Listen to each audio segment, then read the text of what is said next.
समस्त छात्र छात्राओं को ऑनलाइन क्लास में स्वागत है। मैं रविशंकर जिले आज कक्षा 11वीं का भौतिकी पढ़ाने वाला हूँ। चलिए आज स्टार्ट करते हैं।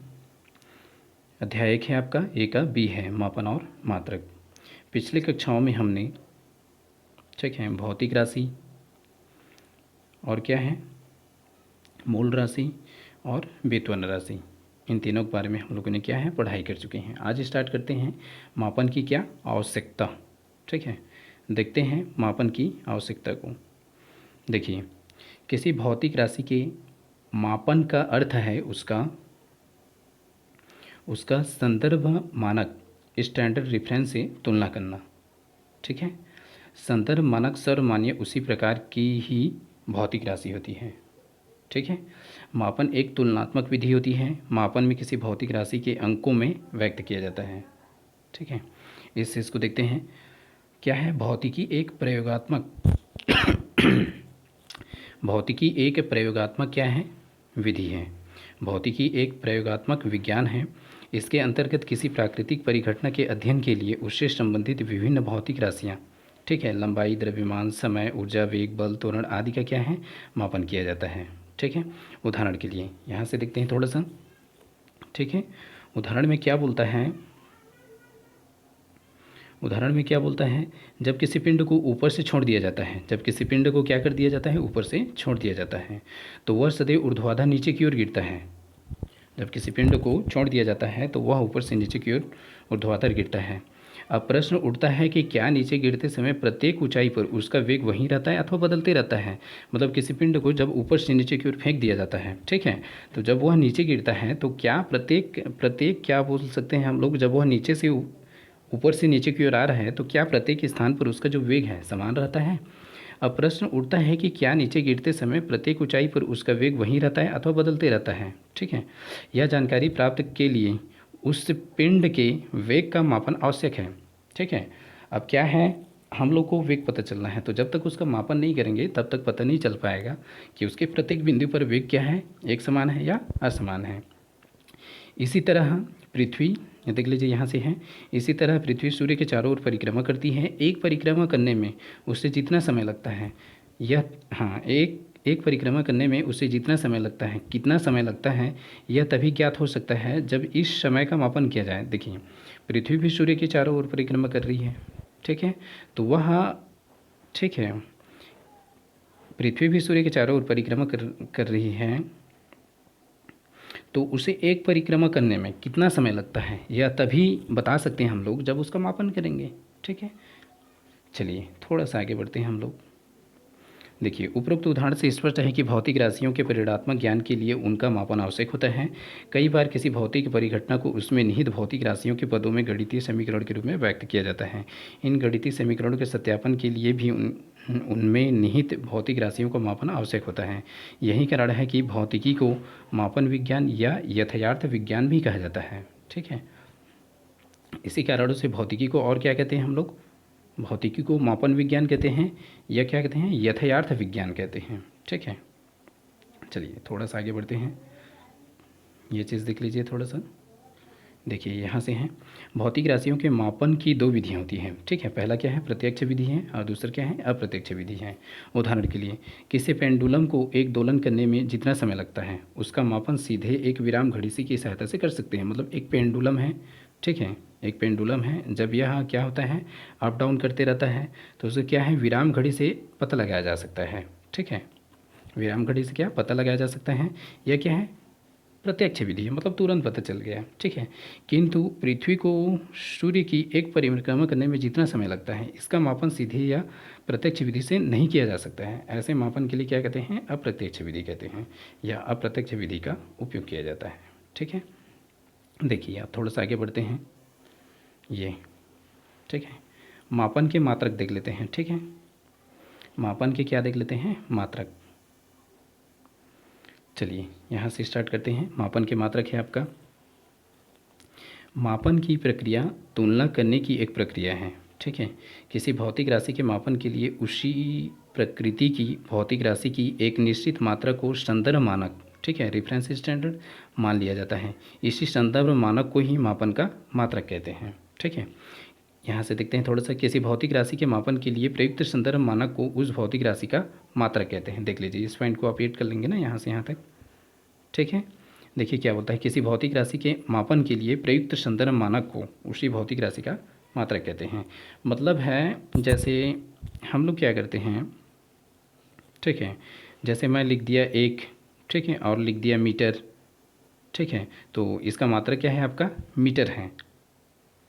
चलिए इस प्रकार थोड़ा सा इसको मेट देते हैं, फिर समझ में आएगा, ठीक है। देखिए फिर बढ़ते हैं यहाँ से, किसी भौतिक राशि के मापन के लिए प्रयुक्त संदर्भ मानक को उसी भौतिक राशि का मात्रक कहते हैं, ठीक है। इस प्रकार मापन का अर्थ है, मापन का अर्थ उस भौतिक राशि की तुलना उसके मात्रक से करना है। उदाहरण के लिए यदि हम कहें कि क्षण की लंबाई 3 मीटर है, इस उदाहरण में लंबाई का मात्रक मीटर है, मतलब समझ में आ रहा है ना, ठीक है। यदि हम कहें कि किसी क्षण की लंबाई क्या है, 3 मीटर है, ठीक है, 3 मीटर है, तो लंबाई का मात्रक क्या है, यहाँ पे मीटर है, ठीक है। क्षण की लंबाई इस मानक मीटर की 3 गुना है, ठीक है, यहाँ पे 3 है, 3 गुना है। इसी प्रकार यदि किसी वस्तु का द्रव्यमान, ठीक है, यदि किसी वस्तु का द्रव्यमान कितना हो, 40 किलोग्राम है, तो इसका अर्थ है कि द्रव्यमान का मात्रक किलोग्राम है। वस्तु का द्रव्यमान का मात्रक क्या है, 40 गुना है, ठीक है।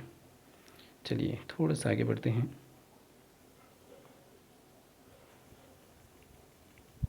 इसको मेट देते हैं थोड़ा सा, ठीक है। चलिए ये यहाँ से देख लेते हैं थोड़ा सा, ठीक है। ये थोड़ा सा इस चीज़ को बता देते हैं, जैसे आपका इसी तार की लंबाई क्या है, 3 मीटर है, ठीक है। तो यहाँ पे जो लंबाई है, लंबाई का मात्रक क्या है, मीटर है, ठीक है। और यह मीटर के कितने गुना है, 3 गुना है। मीटर के कितने गुना है, 3 गुना है। इसी चीज़ को समझा रहे थे। चलिए थोड़ा सा आगे बढ़ते हैं, यहाँ से देखते हैं, ठीक है। यहाँ से देखते हैं थोड़ा सा, किसी भौतिक राशि के परिणाम को व्यक्त करने की 2 बातों का ज्ञान होना आवश्यक है। पहला कौन सी बात है, उस भौतिक राशि का मात्रक और संख्याक या संख्यात्मक मान, ठीक है। देखिए थोड़ा सा, ठीक है,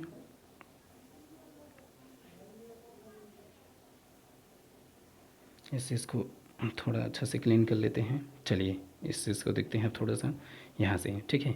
भौतिक राशि का संख्याक या संख्याक मान यह बतलाता है कि उस भौतिक राशि में उसका मात्रक कितनी बार शामिल है। उदाहरण के लिए यदि किसी क्षण की लंबाई, यहाँ देख लीजिए, यदि किसी क्षण की लंबाई 3 मीटर है, तो इसका अर्थ है कि क्षण की लंबाई का मात्रक मीटर है। वही चीज़ बता रहा था मैं, उसका संख्याक मान क्या है, 3 है। उसका संख्याक मान क्या है, 3 है, अर्थात मीटर क्षण की लंबाई में 3 बार शामिल है। सही बात है। किसी भौतिक राशि का परिणाम उसके संख्यात्मक मान और मात्रा के गुणनफल के बराबर होता है। ये तो सही है, ठीक है। स्पष्ट है कि भौतिक राशि का मात्रक बदल देने पर उसका संख्याक मान भी बदल जाएगा। सही बात है। अगर हम लोग भौतिक राशि क्या बोलते हैं, यदि हम लोग भौतिक राशि का मात्रक बदल रहे हैं तो उसका संख्याक मान भी बदलेगा। जैसे एग्जाम्पल के लिए हम लोग क्या लिख देते हैं, जैसे क्या लिख देते हैं, 1000, ठीक है, 1000 क्या लिख देते हैं हम लोग, मीटर लिख देते हैं, ठीक है। 1000 मीटर लिख देते हैं, बराबर कितना लिखते हैं हम लोग, 1 किलोमीटर लिखते हैं, ठीक है। तो देखिए बहुत कुछ चेंज हो गया। मात्रक बदल लेने पर उसका संख्याक मान भी बदल जाता है। अब चलिए ये आपका क्या है, मीटर में है, देख लीजिए, ठीक है। और ये आपका क्या हो चुका, किलोमीटर में आ गया, ठीक है। तो ये यहाँ पे देखिए 1000 है आपका, ठीक है, वो चीज़ क्या हो चुका है, 1 किलोमीटर हो चुका है, ठीक है। यही चीज़ बता रहा था, मात्रक बदल लेने पर उसका संख्याक मान भी बदल जाता है, किंतु दोनों को गुणनफल सदैव वही रहता है, ठीक है। ये देख लीजिए दोनों एक दूसरे के बराबर ही हैं, ठीक है। चलिए थोड़ा सा आगे बढ़ते हैं, अब इसको मेट देते हैं, ठीक है। चलिए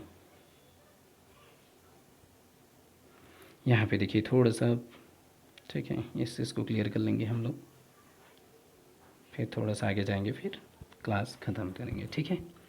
देखिए किसी भौतिक राशि का परिणाम उसके संख्यात्मक मान मात्रक के गुणनफल के बराबर होता है। स्पष्ट है कि भौतिक राशि का मात्रक बदल देने पर उसका संख्याक मान भी बदल जाएगा, किंतु दोनों का गुणनफल सदैव वही रहेगा, ठीक है। यहाँ तक हो गया था।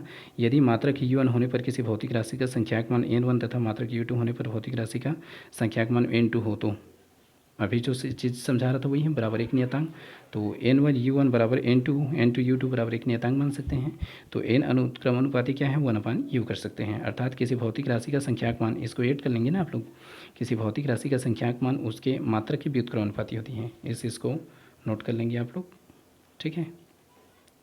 चलिए अब मात्रकों की विशेषताएं देख लेते हैं, विशेषताएं देखते हैं फिर क्लास को ख़त्म करते हैं, ठीक है, जल्दी से। चलिए मात्रकों की विशेषताएं हैं। देखिए मात्रक कौन कौन सी विशेषताएं होती है, वह सुपरिभाषित हो, मतलब सभी जगह वह क्या हो, परिभाषित हो। और ठीक है, यहाँ देख लेते हैं दूसरा, वह उचित आकार का हो, अर्थात उसका आकार ना तो बड़ा हो और ना ही छोटा हो, मतलब संतुलित आकार हो, ठीक है।